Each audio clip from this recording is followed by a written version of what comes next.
그래서 우리 지난 시간에는 예수님의 고난에 대해서, 그리고 이번 주는 말씀드린 바와 같이 예수님의 부활의 그 의미에 대해서 우리가 나눠볼 텐데요.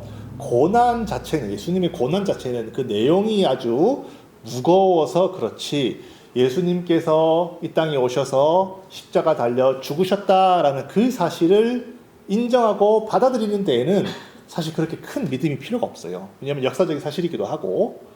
그런데 이 부활이라고 하는 부분은 상당히 이 사실을 인정하고 완전한 믿음으로 받아들이기에는 우리의 믿음을 좀 써야 합니다. 왜냐하면 부활이라고 한다는 말은 사람이 죽었다가 다시 살아난다는 건데, 어떻게 사람이 죽었는데 살아날 수 있느냐라고 어떻게 보면 사람들이 좀 비과학적이고 비이성적이고 반지성적인 것 같은 그런 이미지를 기독교인들에 대해서 가지고 있어요.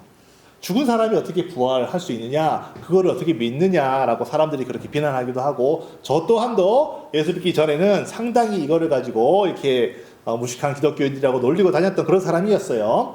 그렇게 우리가 예수님의 부활을 받아들이기까지는 우리가 믿음을 사용을 해야 된다는 것이, 왜냐하면 우리가 예수님의 부활을 직접 본 것도 아니고 우리가 가지고 있는 상식으로는 사람은 죽는다라는 건데, 어떻게 이것이 우리가 가지고 있는 이런 과학적인 어떤 그런 사고방식과 조화를 이룰 수 있느냐라고 생각할 수 있는데, 먼저 제가 하나 포인트를 하고 싶은 부분은, 기독교인들은 사람이 죽는다라는 그런 과학적인 사실을 부정하는 집단이 아니에요.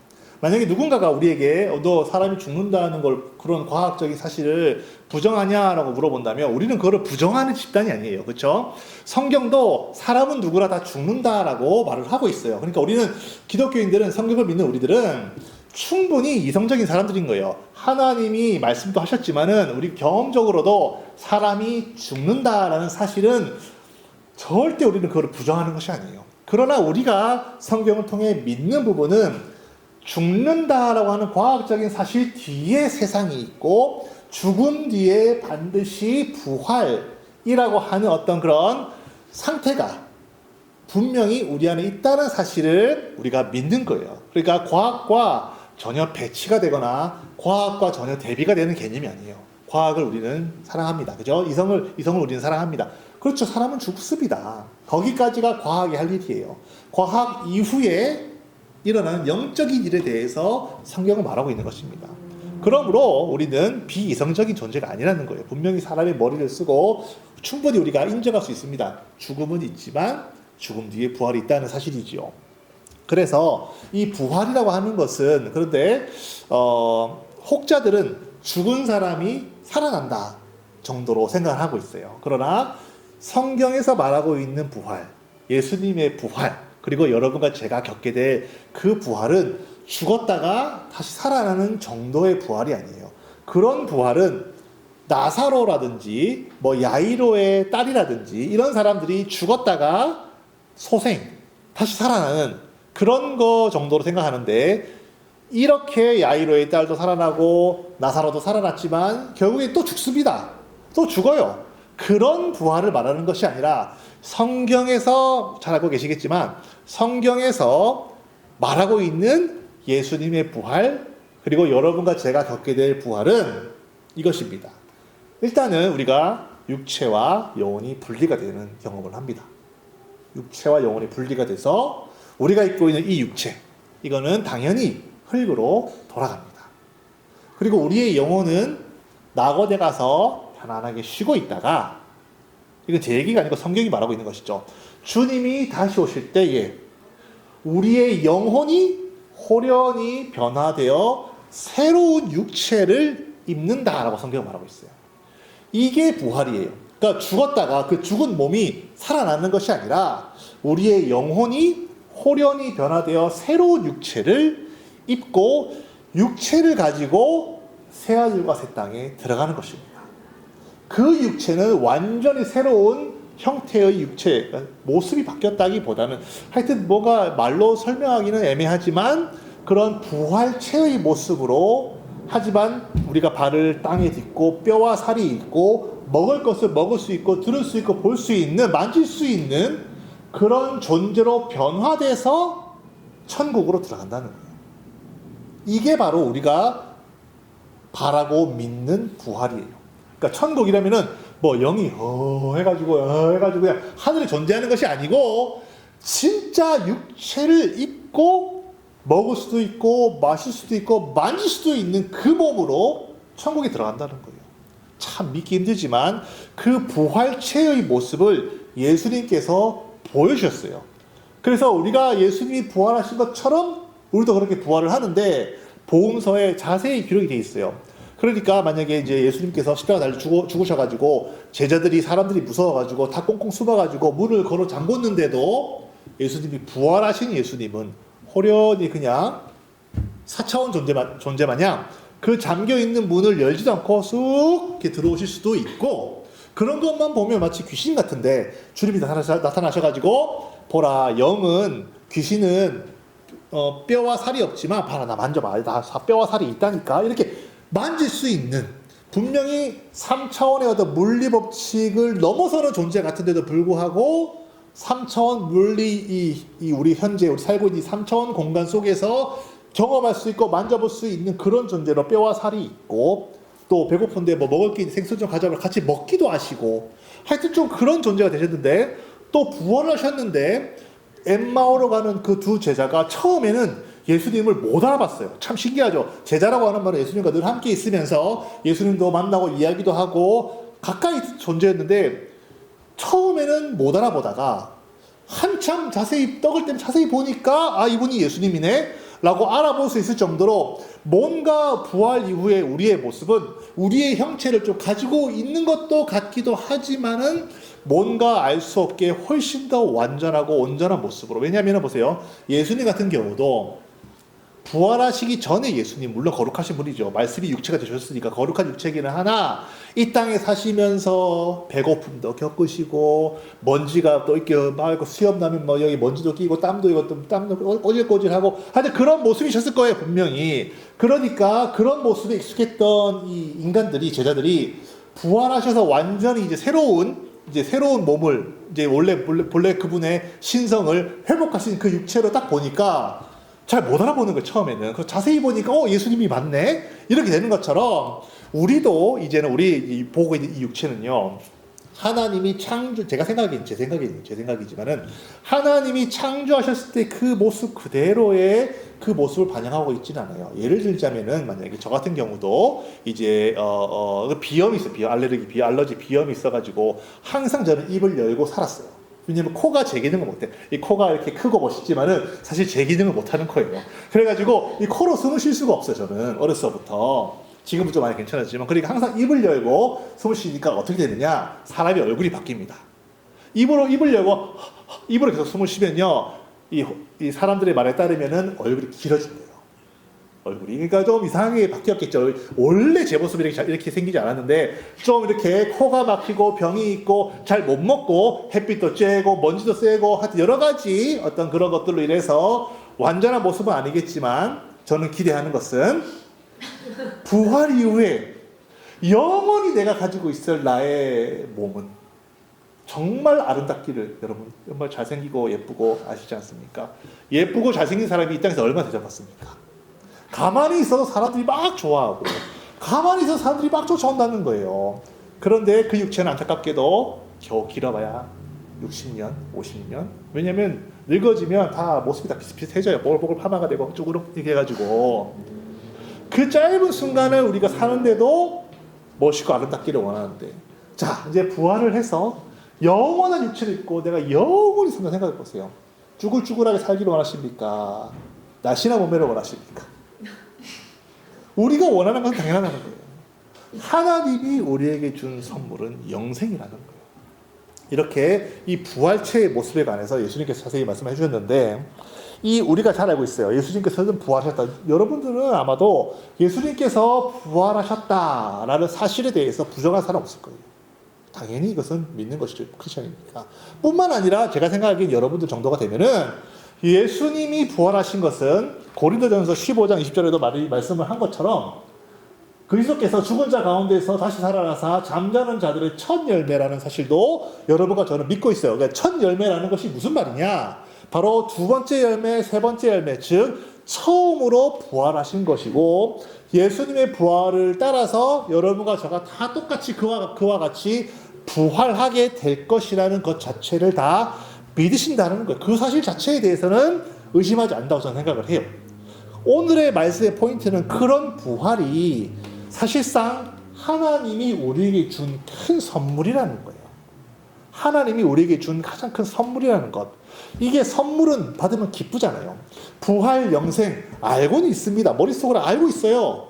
하지만 그것이 내 삶의 기쁨이 되지 않고 내 삶에 큰 어떤 그런 영향력을 주지 않는다면 무슨 의미가 있겠냐는 거. 물론 나중에는 우리가 부활을 하겠지만 이 땅에서도 우리가 이런 부활 영생의 기쁨을 누리기 위해서는 어디까지 우리의 믿음이 있어야 되느냐? 부활 영생이라는 것이 하나님의 선물이라는 것을 우리가 확실하게 오늘 하고 가야 그 기쁨으로 오늘의 고통과 오늘의 어려움을 우리가 이겨낼 수가 있는 것입니다. 그래서 여러분과 제가 오늘 말씀의 주제는요, 이 부활이라고 하는 것이, 영생이라고 하는 것이 하나님이 나에게 주신 큰 선물이라는 것을 우리가 오늘 여러분과 제가 확실하게 믿고 확신 가운데 거하자는 거예요. 그것이 오늘 우리 말씀입니다. 자, 이 믿는다라고 하는 것을요, 우리가 오늘 좀 생각했으면 좋겠는데요. 여러분, 믿는다라는 것이 뭘까요? 우리가 하나님을 믿는다라고 하는 것이 우리 속에 어떤 믿음이 있고 확신이라는 것이 있습니다. 그렇죠? 분명히 제가 말씀드리고 싶은 부분은 우리가 하나님을 믿는다. 예수님을 믿는다. 천국과 지옥이 있다. 예수님을 믿으면 내가 죽어도 부활하고 영생해서 천국에 들어간다라고. 이 믿음은요, 상당히 중요한 믿음인데, 이 믿음은 우리가 물론 예수를 믿고자 말씀도 읽고 뭐 공부도 하고 기도도 하고 성령도 충만하게 이렇게 하지만은 결국에는 하나님께서 우리에게 믿음을 부어 주셔야만, 즉 하나님 이건 내 양이야, 이건 내 거야라고 하나님께서 인을 딱 치셔야만 그 믿음이 있는 거예요. 그러니까 우리가 믿는 이 믿음은요, 세상에 어떤 허황된 이야기를 믿는 믿음과는 완전 구분되는 거예요. 우리가 이걸 잘 구분할 수 있어야 되는데, 저도 아이를 키우는 입장에서 저도 그런 경험을 했지만은, 이 보통 사람들의 말에 따르면요, 아이가 태어나서 한 7세, 8세 정도가 되면은 리얼과 판타지를 구분하기 시작해요. 그래서 7세, 8세가 되기 시작하면서부터 산타 할아버지가 정말로 있을까? 아닌데 없는 것 같아. 그때부터 산타 할아버지에 대한 믿음을 잃어버리기 시작해요. 이거는 공통적인 현상이에요.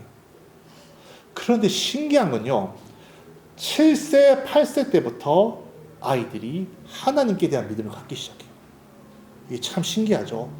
이전에는 아니 없던 것도 그냥 믿고 외계인도 믿고 산타도 믿고 다 믿다가 그때부터는 오히려 그때는요, 하나님에 대한 믿음이 없어요. 자기 자신 스스로 인격적으로 하나님 인정하지 않아요. 그냥 부모가 그렇다니까 뭐 믿는 거지. 그러다가 7, 8세가 되면서부터 산타 할아버지라든지 뭐 어려운 판타지 같은 그런 스토리에 어떤 그런 이야기에 대한 믿음은 없어집니다. 왜냐하면 이거는 가짜라는 걸 알게 시작해요. 그런데 그 나이 때부터, 빠른 아이들은 그 나이 때부터 내가 진짜 죄인이구나를 깨닫기 시작하고, 그 나이 때부터 아이들은 하나님께 대한 믿음을 갖기 시작하고 천국과 지옥을 믿기 시작합니다.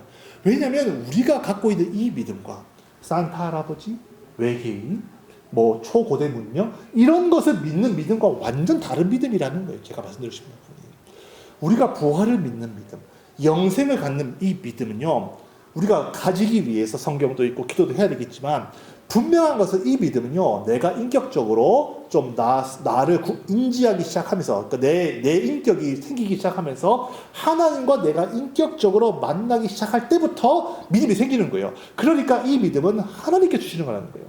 그러니까 우리가 예수를 믿는 믿음도 있고, 천국과 지옥을 이제 알고 믿는 믿음도 있고, 성령이 내게 내어주셔서 역사하신 믿음도 있다면, 이제 우리가 정말로 믿음으로 확신을 가져야 되는 부분은 내가 얻은 이 부활 영생이 진실로 하나님께서 내게 주신 정말 큰 선물이구나를 그냥 머리로서만 아는 것이 아니라 확실하게 믿어야 된다는 거예요. 내가 정말 예수를 믿고 있는 것처럼, 정말 이것이 나에게 있어서 정말로 큰 현실, 진짜 예수님이 나를 사랑하시는구나. 여러분 정말로 그냥 페이크로 믿는 게 아니라 진짜로 예수님이 사랑하신다고 믿고 있잖아요.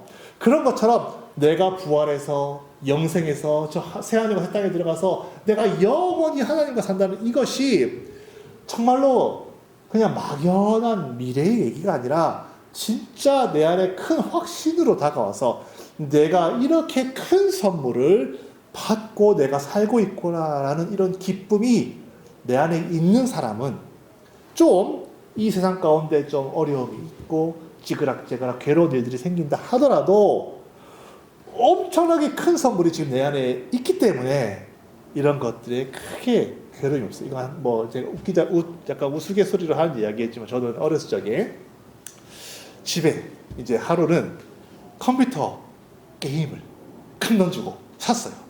그래서 집에 가면 컴퓨터 게임을 할 수 있는 거예요. 엄청나게 재미있는 컴퓨터 게임을 할 수 있는 거예요. 그날은 왜 이렇게 학교 시간이 안 가는지 친구가 또 괴롭히고 친구가 야 어디 가서 뭐 축구랑 게임 하고 가 농구랑 게임 하고 가자 나 싫다고 빨리 집에 가야 되니까 집에 가서 이 게임을 해야 되니까 너무 기다려지려. 왜냐면 이 게임은 이미 아버지가 구매를 해서 딱 컴퓨터에 저장해놨고 난 집에 가기만 하면 할 수 있는 거예요. 이게 나에게 있어서는 막연한 바람이 아니라 현실인 거예요. 그러니까 친구가 뭐 학교에서 막 좀 괴롭히고 나한테 욕하고 뭐 이렇게 선 넘어서 지우개 뺏어가고 그래도 괜찮아요. 나는 오케이 뭐 어쨌든 거나 말거나 나는 집에 빨리 가서 게임하고 싶으니까 이 기쁨이 있으니까 친구가 괴롭혀도 허허 웃고 친구가 좀 나에게 뭐 이상한 얘기를 해도 허허 웃고 친구가 놀자 그래도 안 논다 그러고 집에 빨리 가는 거예요. 이런 것처럼 내가 이 하늘에 부활 영생의 기쁨이 충만하면 솔직히 생각해보세요. 정말 내가 부활 영생의 이 믿음과 확신 가운데 거한다면 사실 오늘 내가 겪고 있는 어려움, 괴로움, 고통 물론 이것이 없어지면 좋겠죠. 없어지면 좋겠지만 이 기쁨과 이 즐거움이 내 안에 너무 크기 때문에 압도가 돼서 압도적인 기쁨, 압도적인 감사가 있어서 이런 어떤 자잘한 어떤 그런 찌그락찌그락한 것들에 대해서 큰 마음 쓰지 않게 돼요. 솔직히 말씀드리면 저도 좀 신앙생활 초기에는요 이런 찌그락찌그락한 이런 일들을 좀 하나님께서 없애주셨으면 좋겠다고 막 기도를 많이 했어요. 그러고도 하나님께서 정말 이렇게 내 생활을 하나씩 뭐 이런 어려움 해결해 주시고 좀 기쁘고 저런 어려움 해결해 주시고 좀 기쁘고 항상 내 기도 제목은 이 세상에서 찌그락찌그락 일어나는 나의 고통의 원인들이 사라지고 괴로움의 원인들이 좀 사라지고 내 삶이 좀 나아지면 좋겠고 또 물질이 좀 더 생겼으면 좋겠고 이런 것들로만 계속 기도를 해왔던 것이 저예요. 저가 고백하기엔 그랬어요. 물론 그렇게 해서 하나님이 점점 나의 생활을 편안하게 바꾸어 주신 것도 맞아요. 맞는데 이제 와서 제가 돌아보면요 하나님께서 아무리 내 생활을 편하게 조금씩 좀 업그레이드를 시켜줘도 여전히 제 안에는요 만족이 없고 기쁨이 없는 거예요. 이건 우스갯소리 아니에요. 우스운 부끄러운 예, 저의 우습지만 부끄러운 예인데요. 제가 이걸 얘기 한번 드려볼게요. 제가 이제 미국에 와서 처음으로 이제 운전면허를 따고 자동차 운전을 시작했어요. 기분 좋죠. 자동차 운전하니까 기분 좋고 막 이렇게 운전하고 다녔는데 여러분 그거 아세요? 레프트 라이트 이거 딱 하는 거 있잖아요. 딱 하면은 옆에서 마치 두꺼운 카드를 긁는 것 같은 띡딱 띡 옛날 차들은요 띡딱 띡딱 하는 소리가 났었어요. 처음에는 그 소리가 아무 문제 없어 저에게는요. 그런데 어느 날 제가 다른 친구의 차를 옆에 탄 적이 있어요. 근데 그 친구는 차가 이 방향 이 표시등 소리가요 그 옛날 기계음 틱탁 소리가 아니라 전정 띵동 띵동 이런 소리인 거예요. 그 소리를 내가 듣고 나서 신기하죠. 제 차를 딱 탔는데 띡딱 하는 이 기계 소리가 듣기 싫은 거예요. 신기하죠. 아니 이전까지 아무 생각 없다가 남의 차를 탔는데 그 소리가 예쁜 소리가 나니까 그 다음부터 내 차가 듣기 싫은 거예요. 그러면서 내가 하나님께 어떻게 기도했냐면요 하나님께 이 소리는 틱탁 하는 이 소리는 제가 생각하기에 하나님께 7, 8살 때부터 들어왔던 지금부터 벌써 한 3, 40년 전부터 이 차 이 소리가 바뀌지 않는 이 소리 이거 내가 언제까지 들어야 됩니까? 하나님 우습죠. 그러다가 하나님께서 제 은혜롭게 자비로우시게 제 기도를 들으셔서 그 다음 차를 제가 바꿨는데 그때부터 차가 탁탁 이 소리가 아니고 띵동 띵동 소리 나는 거예요. 아주 기뻤죠. 처음에는 기뻤는데 그러면서 또 이제 잘 타고 다니다가 또 다른 친구를 또 탔는데 이제는 다른 게 보이는 거예요. 사이드 뷰에 불이 들어오는 거예요. 사이드 미러에 불이 들어와. 이게 뭐냐 했더니 블라인드 스팟 센서라는 거예요. 그러고 내 차를 또 탔어요. 탔는데 불이 없어. 당연히 없죠. 그러니까 하나님께 불평이 나오는 거야. 하나님, 아니 사이드 블라인드 스팟 이거 얼마나 중요합니까? 이거 하나님, 내가 타고 다니다가 사고 나면 책임지실 거예요? 이거 센서도 없어. 내가 바꾸다가 차 바꾸다가 사고 나면 어떻게 됩니까? 교회도 없어지고 위험하지 않습니까? 그런 기도를 제가 했다는 거 아니겠어요? 그래서 하나님께서 은혜를 주셔서 또 차를 바꿨는데 이제는 있습니다. 있어요. 있으니까 만족할까 만족하겠지만 이제는 제가 또 무엇을 보느냐? 선루프가 없어. 하나님, 이거 태양도 없고 제가 맨날 오피스에서 일만 하면 태양도 못 보는데 차 타고 다닐 때도 햇빛 좀 쬐면 얼마나 좋습니까? 이 차가 없어가지고 마음 답답하고 애들 막 공기도 안 좋고 말이야. 그런 생각 든다는 거예요. 부끄럽지만 사람이라고 하는 것은 만족이 없다는 거. 아무리 하나님께서 기도를 해서 이거 열어주시고 저거 주셔서 이건 제 얘기가 아니라요. 여러분, 솔로몬, 인류 역사상 하나님께서 부귀영화를 주시기로 작정하셨던 유일한 사람 누굽니까? 솔로몬. 솔로몬은요, 자기 집이 궁전이잖아요. 궁전을 정금, 골드로 다 채웠어요.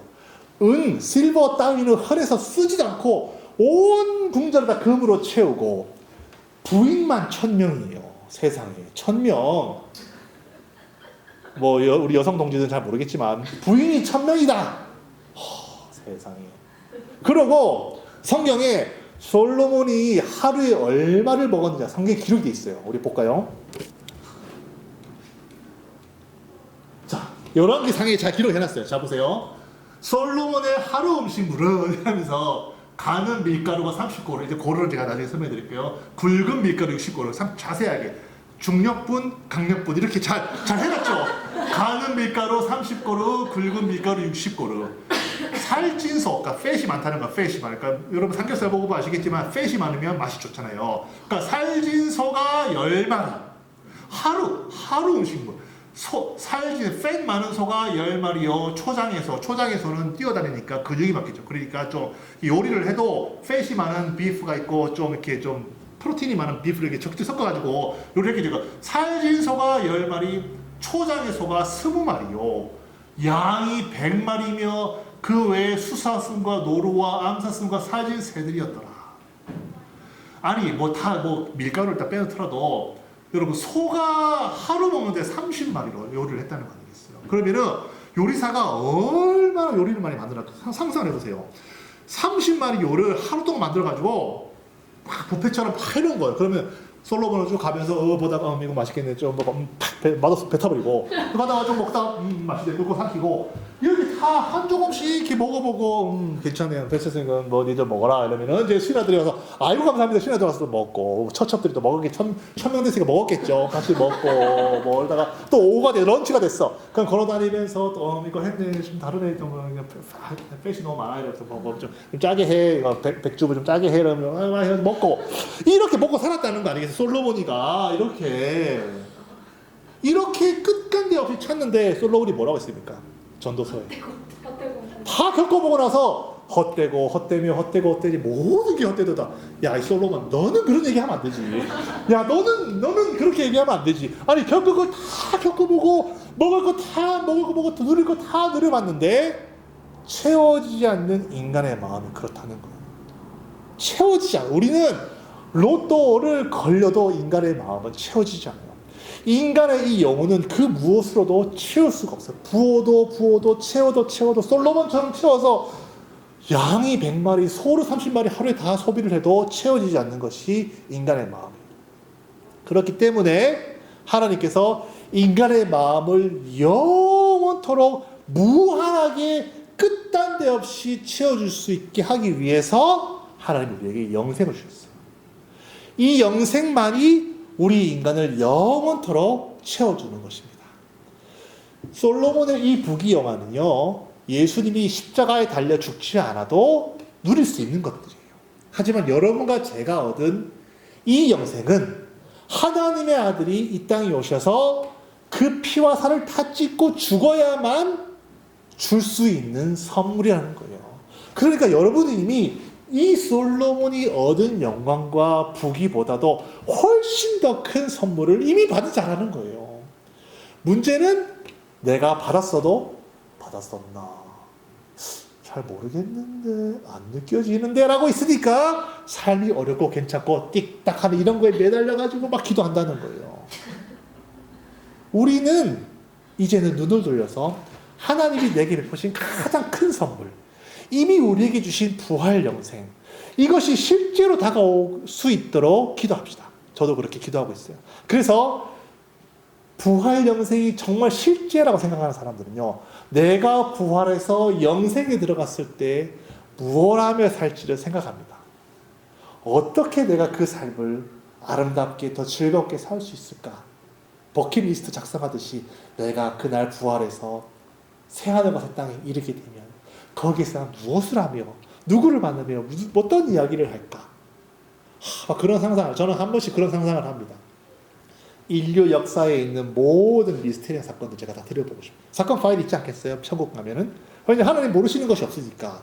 정말로 그때 그 살인 사건은 범인이 누구였는지, 미제 사건 누구였는지, 개우리 소년 사건 물론 즐거운 사건은 아니지만은 범인이 누구였는지 지금 아무도 모르지만 하나님 알고 계실 거 아닙니까? 저는 궁금한 게 많은 사람이기 때문에 항상 나무 위키를 탐독하는 사람이에요. 특히 미제 사건 이런 것도 막 보는 게 저 즐거워. 왜냐면 누굴까? 왜 이 사람 왜 실종됐을까? 누가 어떻게 죽였을까? 뭐 이런 거 재미는 아니지만 좀 안타까운 마음으로 보고 있어요. 그러니까 이게 저희 취미 생활이니까 취향을 좀 존중해 주시기 바랍니다. 제 개인. 근데 정말 바라는 건 내가 나중에 부활을 해서 영원한 나라에 들어가게 되거든. 이런 모든 역사에 나와 있는 기록들, 왜 선조는 그때 그런 선택을 하였는가? 그 사람의 마음도 한번 알아보고 싶고, 왜 이순신이 그때 어떤 마음이었을까? 이런 것도 궁금하기도 하고요. 하여튼 그런 것들이, 왜냐하면 제가 이런 말씀 드린 이유는 저에게 있어서는 부활 영생에서 새하늘과 새 땅에 들어가는 그 사건이 실제라는 거예요. 실제라는 거예요. 이거는 오늘 내가 좀 이 땅에서 좀 피해를 보고 손해를 입고 좀 괴로운 일을 당해도 이것은 그냥 여름 한철 내가 여행 가서 여행지에서 겪는 좀 안타까운 일이고, 내 본향, 내 집에 있는 엄청나게 크고 아름다운 궁전에 내가 들어가서 살 거를 기대하면 내 여행지에서 좀 불편함을 겪고, 여행지에서 좀 뭐 민박하는데 좀 어려움이, 화장실이 좀 푸세식이고, 뭐 어때, 여행지인데 뭐 어때, 내가 이거 이따가 갈 거고 나중에 내 집에는 엄청나게 좋은 것들이 많이 있으니까 괜찮다는 거예요. 이겨낼 수가 있는 거예요. 소망이 있으니까, 기쁨이 있으니까, 그 영생이 바로 현실이니까 막연한 바람이 아니라는 거예요. 오늘 여러분과 제가 결단을 내려야 됩니다. 어떤 결단을 내려야 되느냐? 이 부활 영생, 주님, 정말 이것이 막연하지 않고 정말 내 안에 큰 확신으로, 믿음으로 내 안에 자리 잡을 수 있도록 도와주세요. 기도합시다. 이것이 내 안에 충만해질수록 우리는 세상에 있는 이런 어려움과 크고 작은 어려움들을 이겨내고 기뻐할 수 있는 능력이 내 안에 있게 됩니다. 저 하늘의 소망이 너무나도 강렬하기 때문에 오히려 이 땅의 어려움쯤이야 얼마든지 우리가 이겨낼 수가 있게 되는 것이죠. 그래서 틱탁 이것 때문에 막 지지고 보고 기도할 것이 아니라, 우리가 기도의 제목은 저 영생을 내가 진정으로 소유할 수 있도록 도와주시옵소서. 우리가 다 그렇게 기도할 수 있는 여러분과 저가 되기를 예수의 이름으로 축원합니다. 그 기도를 우리가 날마다 할 수 있도록, 우리가 이 시간 시간 짧게 우리 기도하실 때는요, 먼저 하나님께서 그 사랑으로, 하나님의 희생으로 우리에게 이런 큰 선물을 주셨어요. 이 선물 받은 자의 삶, 선물 받은 자의 믿음이, 내 안에 소망이, 기쁨이 충만할 수 있도록 나를 도와주시옵소서. 다 같이 시간 자기 영혼을 위해서 기도하시겠습니다.